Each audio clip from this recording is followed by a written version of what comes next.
ఈరోజు మనం మాట్లాడుకోబోయే topic vision therapy. So మరి దీని గురించి మనకి ఎక్స్ప్లెయిన్ చేయడానికి మనతో పాటు ఉన్నారు అశోక రీహాబ్ వ్యవస్థాపకుల్లో ఒకరైన డాక్టర్ కిరణ్ కుమార్ గుల్వే గారు. నమస్కారం డాక్టర్ గారు. నమస్కారం. డాక్టర్ గారు, విజన్ థెరపీ అంటే ఏంటి అసలు? సో పిల్లల్లో ఇది ఎంతవరకు యూస్ఫుల్ అవుతుంది?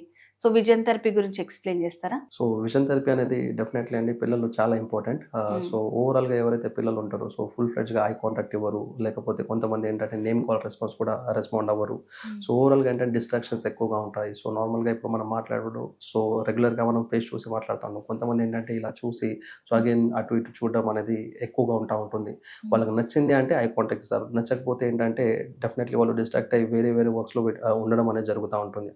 సో ఇలాంటి పిల్లలకి ఏంటంటే కంటిన్యూస్గా మనం విజన్ థెరపీ ఇస్తా వెళ్ళామనుకోండి డెఫినెట్లీ ఫుల్ ఫ్లెడ్జ్గా వాళ్ళు చూడడం అనేది జరుగుతుంది. సో లైక్ వేరే డిస్ట్రాక్షన్స్ ఏం లేకుండా ఉంటుంది.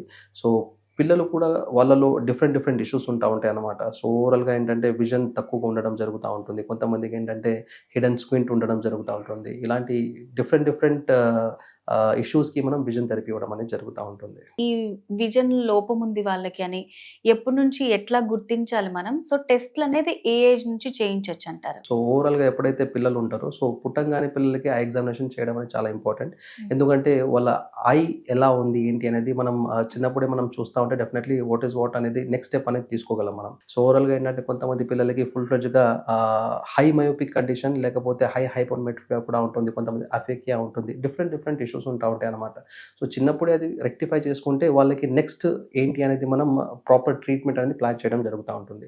బట్ కొంతమంది పిల్లలు ఏంటంటే నార్మల్గా ఇప్పుడు ఎక్కువగా పవర్ ఉంది అనుకోండి ఏం కనిపించదు, రైట్? సో వాళ్ళు ఏంటంటే నార్మల్గా ఇట్లా ముందర నుంచి ఎవరైనా వెళ్తా ఉన్నా చూడరు అనమాట.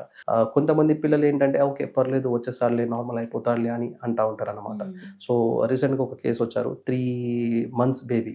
సో 3 months బేబీ అంటే నార్మల్గా సో లైట్ పర్సెప్షన్ కానీ లేదు అంటే రిఫ్లెక్షన్ ఏదైతే అంటూ ఉంటాం నార్మల్గా. సో ఇలా చేయగానే కళ్ళు మూసుకుంటూ ఉంటారు పిల్లలు. ఇవన్నీ నార్మల్గా వచ్చేయాలి, బట్ ఇవన్నీ డిలేడ్గా ఉన్నాయి అనమాట. సో డిలేడ్ మైల్ స్టోన్స్ అంటూ ఉంటాం కొన్ని కండిషన్స్లో. So in future